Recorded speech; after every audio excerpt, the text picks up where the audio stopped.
I will never forget the moment my billionaire grandfather ruined Thanksgiving dinner with $10. Not 10,000. Not even 100. Just 10. He stood up at the long dining table, calmly handed each of us a small envelope, and sat back down without a word. When I opened mine and saw the single crisp bill inside, laughter broke out around the room. My cousins smirked. My aunts whispered. Someone muttered, "That's it?" I felt my face burn with embarrassment, not because of the money, but because of what everyone assumed it meant. They called him stingy, cold, cruel. I stayed quiet, clutching that $10 bill in my hand, watching my grandfather's eyes move slowly from face to face as if he were memorizing every reaction. Months later, I stood in a lawyer's office, holding a file thick enough to change everything I thought I knew about him. And I realized something terrifying. That $10 wasn't a joke, it was a test, and my family had already failed it. Thanksgiving at my grandfather's house was never about gratitude. It was about hierarchy. The Miller mansion stood on a hill at the edge of town, its tall glass windows reflecting the gray autumn sky like a mirror that refused to show warmth. Every year, cars lined the circular driveway, luxury sedans, polished SUVs, vehicles that cost more than my annual salary. People stepped out dressed in designer coats, laughing loudly, already performing the roles they had rehearsed for decades. I arrived quietly, carrying a pie I had baked myself. No one noticed. Inside, the air smelled of roasted turkey and expensive cologne. Crystal chandeliers hung above the dining room, glowing softly, while a table long enough for a board meeting stretched across the room. Each place setting was perfectly aligned, napkins folded with military precision. This house was built to impress strangers, not to hold family. "Emma, you're late," my Aunt Linda said as soon as she saw me, glancing at her watch. "Put that over there." She didn't ask how I was, she never did. "Yes, Aunt Linda," I replied, forcing a smile as I set the pie on the sideboard already crowded with desserts no one had made themselves. I took my seat near the far end of the table, where the younger generation always sat. Being the youngest grandchild meant I was expected to listen, not contribute, observe, not question. Across from me, my cousin Jake leaned back in his chair, scrolling through his phone. "I swear," he said loudly, "if taxes go up again, I might actually have to cut back." "On what?" His sister Emily laughed. "Private flights?" Everyone chuckled. I didn't. At the head of the table sat my grandfather, Richard Miller. He didn't join the conversation. He rarely did. He wore a simple dark sweater instead of a suit, his silver hair neatly combed, his posture straight despite his age. He looked less like a billionaire and more like a retired accountant, quiet, contained, and impossible to read. People liked to call him stingy. Behind his back, he could buy the entire town, my Uncle David once joked, and still complain about the price of coffee. Tonight was no different. As dinner was served, conversations drifted toward money, as they always did. "Richard, did you hear about the new resort project?" Uncle David asked, too casually. "Incredible returns." My grandfather nodded once. "I heard." "That's it?" David pressed, smiling tightly. "That's enough," my grandfather replied. Silence followed. Not awkward, just final. I watched my family exchange looks, subtle but unmistakable. They were all here for the same reason. Not for turkey, not for tradition. They were waiting. Waiting for approval. Waiting for acknowledgement. Waiting for generosity. I focused on my plate, pushing mashed potatoes around, trying to ignore the weight in the room. I had learned long ago that attention in this family came at a cost. "Emma," my cousin Emily said suddenly, glancing at me. "You're awfully quiet." I shrugged. "Just listening." "Well," she smirked, "you should listen closely. You might learn how money works." Laughter rippled around the table. My face warmed, but I said nothing. I glanced at my grandfather. For a brief moment, our eyes met. There was no judgment in his gaze, no amusement, just something thoughtful, almost curious. Dinner ended with polite clapping for the chef, who was not present. Chairs scraped against the floor as people leaned back, satisfied but restless. Servants began clearing plates, moving silently like shadows. Then the room went still. My grandfather placed his napkin on the table and stood. "I have something for all of you," he said calmly. Every conversation stopped. Phones were lowered. Smiles sharpened. Backs straightened. I felt my chest tighten, a strange unease settling in my stomach. Whatever was about to happen, I knew one thing for certain. This Thanksgiving was about to be remembered for all the wrong reasons. My grandfather didn't raise his voice. He didn't smile either. He simply reached into the inside pocket of his sweater and took out a small stack of white envelopes, each one identical. The sight alone made my Aunt Linda straighten in her chair. "Well," she said lightly, folding her hands. "That sounds interesting." My grandfather began walking slowly along the length of the table, handing an envelope to each person. He didn't explain what was inside. He didn't make a speech. He just placed one envelope in front of every plate, nodded once, and moved on. When one landed in front of me, I hesitated before touching it. The paper felt thin, too thin. "Go on," my cousin Jake said with a grin. "Open it, maybe this year's the year." Laughter bubbled up, nervous and expectant. I slid my finger under the flap and pulled out the contents. A single bill, $10. For a moment, my brain refused to process it. Then someone laughed, out loud. "You've got to be kidding me," Jake said, holding his bill up between two fingers. $10? From a billionaire? My Aunt Linda covered her mouth, but not fast enough to hide her smirk. "Richard," she said carefully, "this is symbolic, right?" My Uncle David leaned back in his chair, crossing his arms. "Is this some kind of joke?" Around the table, whispers spread like static. $10. He's lost it. This is humiliating. I looked down at the bill in my hand. It wasn't old. It wasn't wrinkled. It was crisp. Intentional. My grandfather returned to his seat at the head of the table and folded his hands again. "That's your gift," he said calmly. Silence fell heavy and uncomfortable. "That's all?" Emily asked, her voice sharp. "You give strangers more than this." My grandfather met her gaze. "Do I?" She opened her mouth, then closed it again, clearly not expecting a response. Jake shook his head, laughing. Wow, this is next level." Someone else muttered. "Typical." I felt my face burning. Not because of the money, but because of the way everyone was looking around at each other. At him, at the envelopes, as if they'd all just been insulted together, as if they were entitled to more. I didn't laugh. I didn't say anything at all. I just sat there, staring at the $10 bill resting on my palm, wondering why my chest felt so tight. Across the table, my grandfather's eyes moved slowly from face to face. He didn't look angry. He looked observant, as if he were studying us. "Thank you," I said quietly, before I could stop myself. The room went still. My aunt turned toward me. "Emma, don't be ridiculous." "I meant it," I said, my voice barely steady. "Thank you, Grandpa." My grandfather's gaze settled on me for a fraction of a second longer than the rest. Then he nodded. Just once. Later that night, as coats were pulled on and goodbyes exchanged, I heard my family whispering behind my back. "She's trying to look good. Maybe she thinks it'll get her more later." $10. Can you believe it? I slipped the bill into my pocket and stepped out into the cold evening air. Something told me this wasn't the end of it. It was the beginning. After Thanksgiving, the $10 bill followed me everywhere. Not physically. Mentally. It echoed in conversations. In jokes that weren't really jokes. In the way my family spoke about my grandfather as if he were no longer in the room even when he was. At the next family gathering, my Aunt Linda laughed a little too loudly. "Careful. Don't ask Richard for help," she said, waving her hand. "He might go broke." People smiled, nodded, played along. My grandfather didn't react. He rarely did. But I noticed things others didn't. Like how he stopped attending dinners early.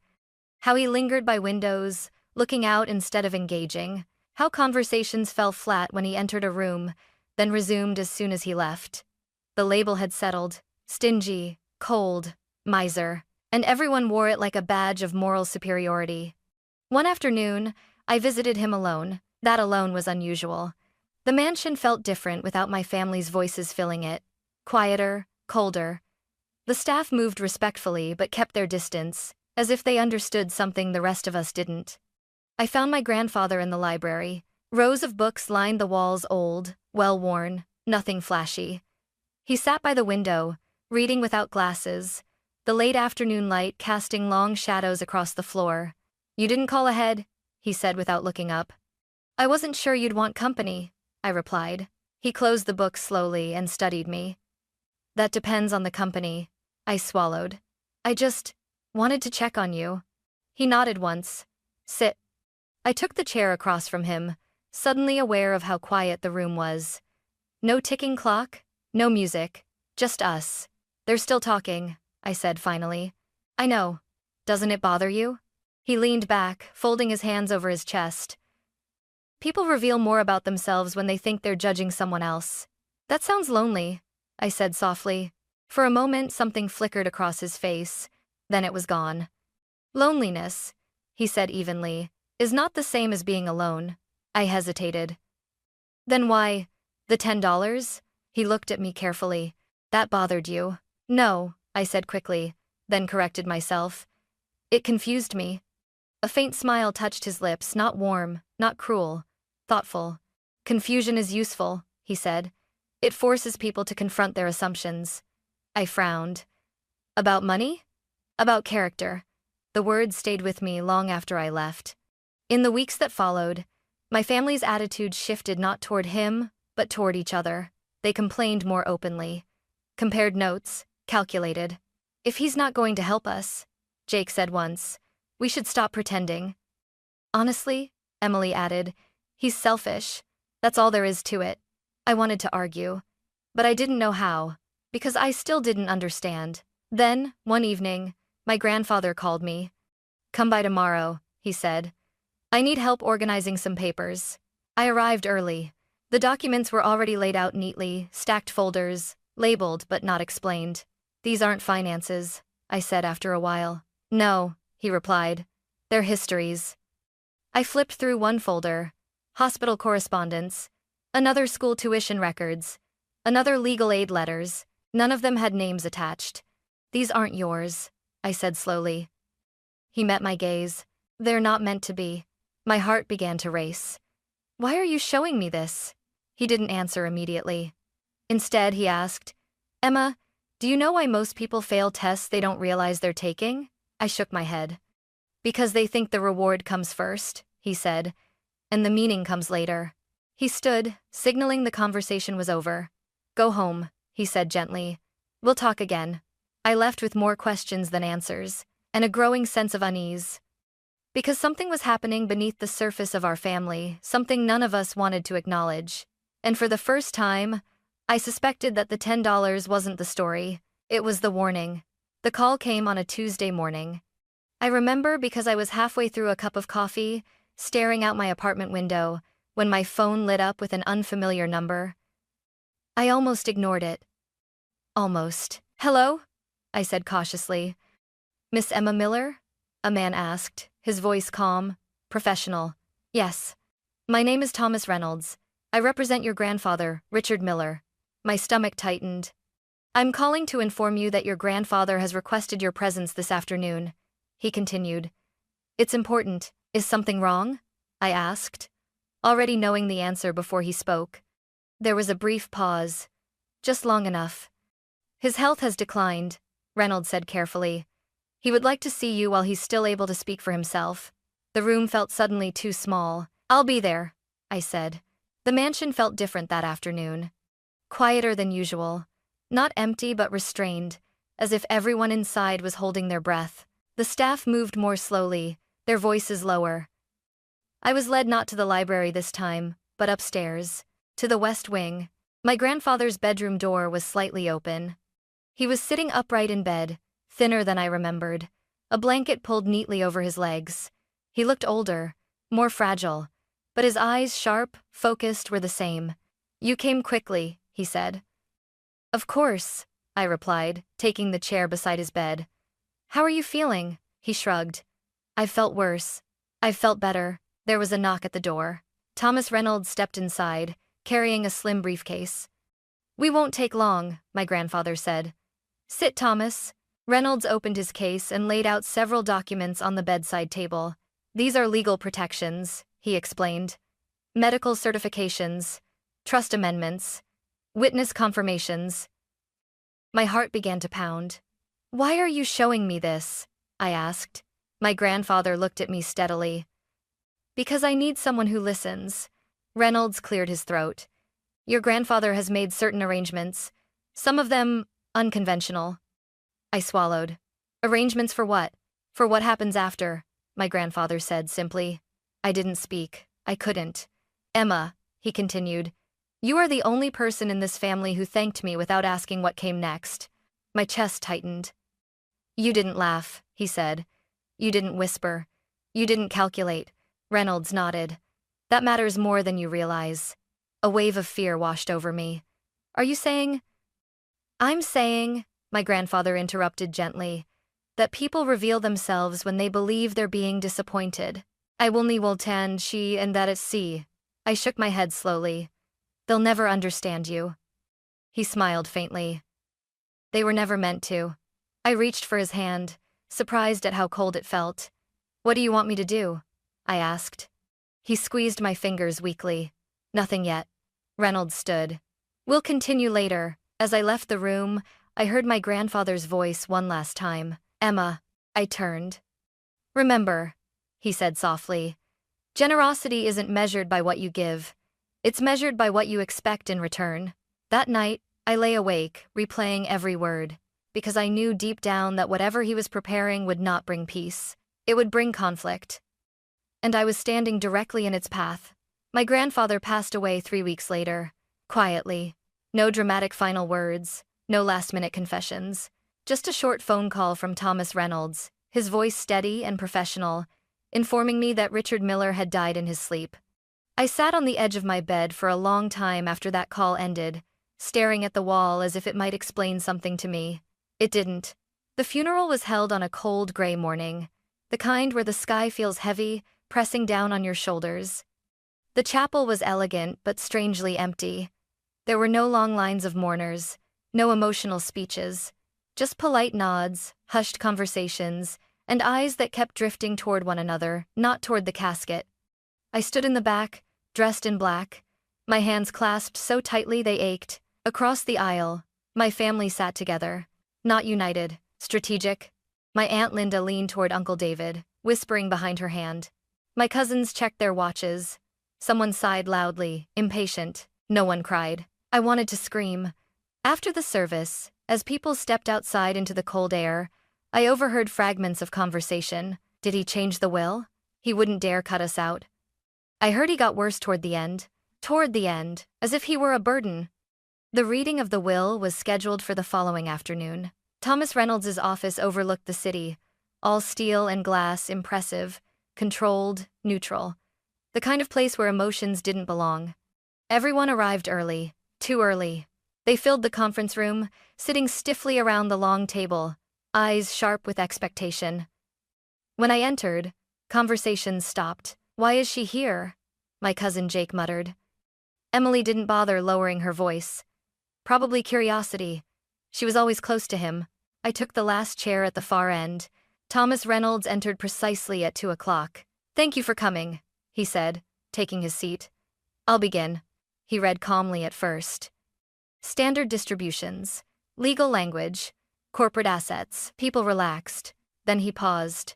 Before we proceed further, he said, adjusting his glasses, there is a special provision. The room leaned forward as one. Richard Miller established a private trust 5 years ago, Reynolds continued. The trustee named is Emma Miller. Every head turned toward me. What? Linda snapped. That can't be right, David said sharply. Jake laughed. This is a mistake. Reynolds didn't flinch. It is not. My heart was pounding so loudly I was sure everyone could hear it. The trust does not provide personal cash gifts to family members, Reynolds continued evenly. Instead, it grants full authority over certain documented operations. Operations? Emily scoffed. What operations? Reynolds slid a thick folder across the table, toward me. Emma, he said, your grandfather instructed that you be the one to reveal this. My hands trembled as I opened the folder. Inside were records. Years of them. Donation confirmations, medical grants, educational funding, legal aid payments, anonymous, consistent, massive. The room erupted. This is ridiculous. He was stingy. This has to be fake. I stood up slowly, my voice shaking but steady. He wasn't stingy, I said. He was careful. They stared at me like I had lost my mind. He gave away hundreds of millions of dollars, I continued, quietly, to people who couldn't give him anything in return. That's impossible, Linda said, her voice rising. He gave us $10. Yes, I said softly. And you judged him for it. Jake slammed his hand on the table. You manipulated him. Reynolds stood. That accusation is false and legally dangerous. The room fell silent. All documentation is certified, he continued. Medical evaluations confirm full mental capacity. Witnesses are on record. Emily's face drained of color. This trust, Reynolds concluded, is legally protected, and Emma's role is final. No one spoke. I felt sick, exposed, overwhelmed, but beneath it all, there was something else. Understanding. The $10. The silence. The test. And now? The truth.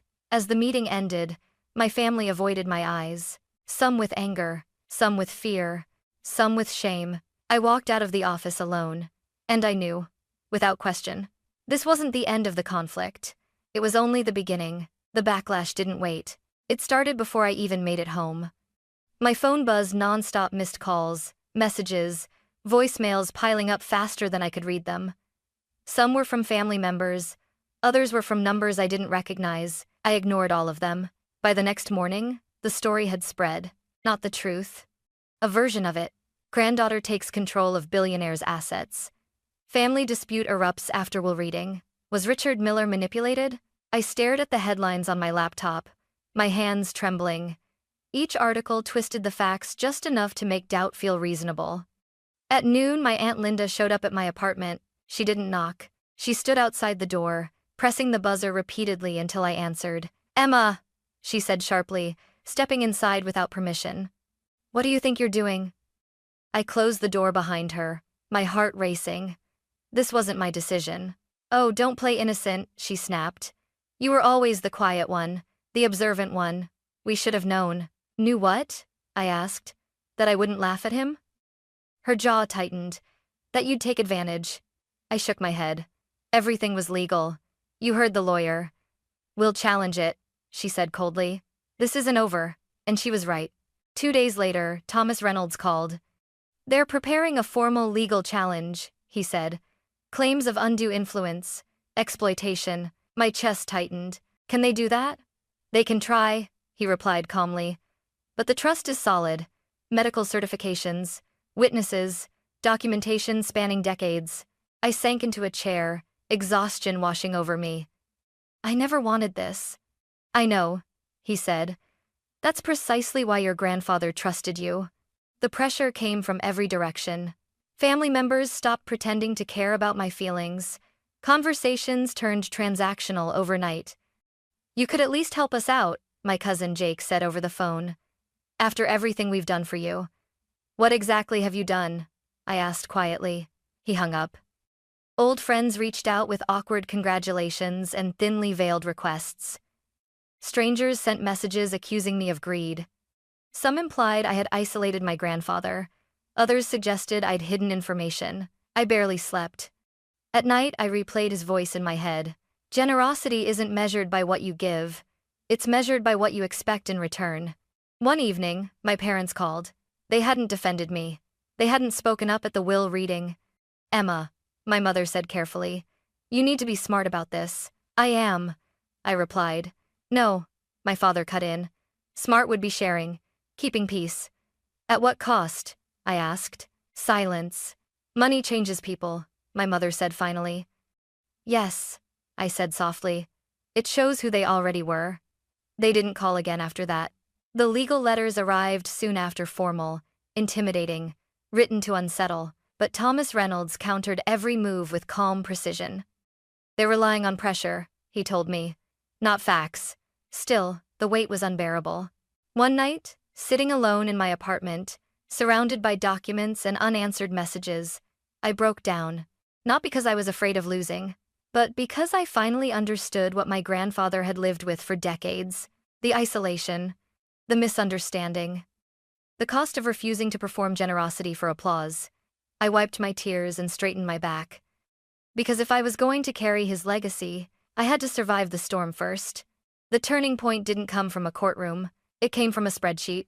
I had been sitting at my kitchen table for hours, surrounded by documents my grandfather had left behind: bank records, trust summaries, correspondence marked confidential. At first, I was only trying to understand enough to defend myself legally, but then I started seeing patterns. Transfers that repeated every year, amounts too consistent to be random, accounts that never led back to him directly, hospitals, scholarship funds, housing assistance programs, legal aid foundations, all anonymous. I called Thomas Reynolds immediately. "These donations?" I said, my voice unsteady. "How long have they been happening?" There was a pause on the other end of the line. "Over 20 years?" he replied. "Your grandfather was meticulous." I stared at the screen, my chest tightening. "Why didn't anyone know?" "Because he didn't want them to," Thomas said. "He believed gratitude changes intention." That night, I barely slept. Not from fear this time, but from clarity. The $10. The silence. The way he watched people instead of reacting to them.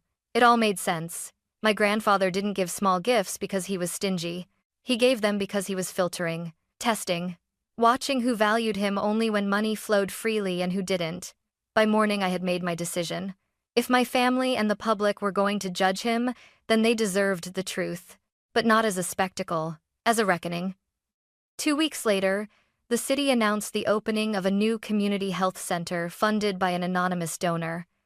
The local news praised the generosity, speculated wildly about the identity.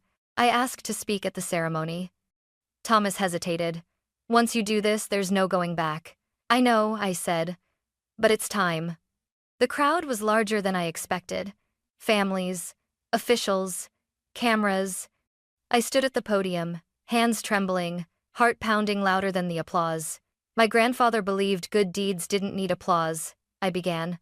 "And for most of his life, he lived by that." The murmurs grew quieter.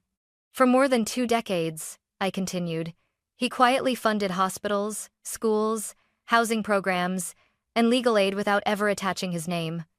Gasps rippled through the crowd. "He was labeled stingy," I said, my voice breaking slightly. "But the truth is, he gave away more than most people ever will." I held up the documents. "These aren't rumors. They're records." The silence that followed wasn't hostile. It was heavy, honest. I scanned the crowd and saw familiar faces. My aunt, my cousin, my parents. They didn't look angry. They looked stunned. "I'm not here to defend myself," I said. "I'm here to correct the story. Because he never did." When I stepped down, people didn't rush me. They stood still, processing.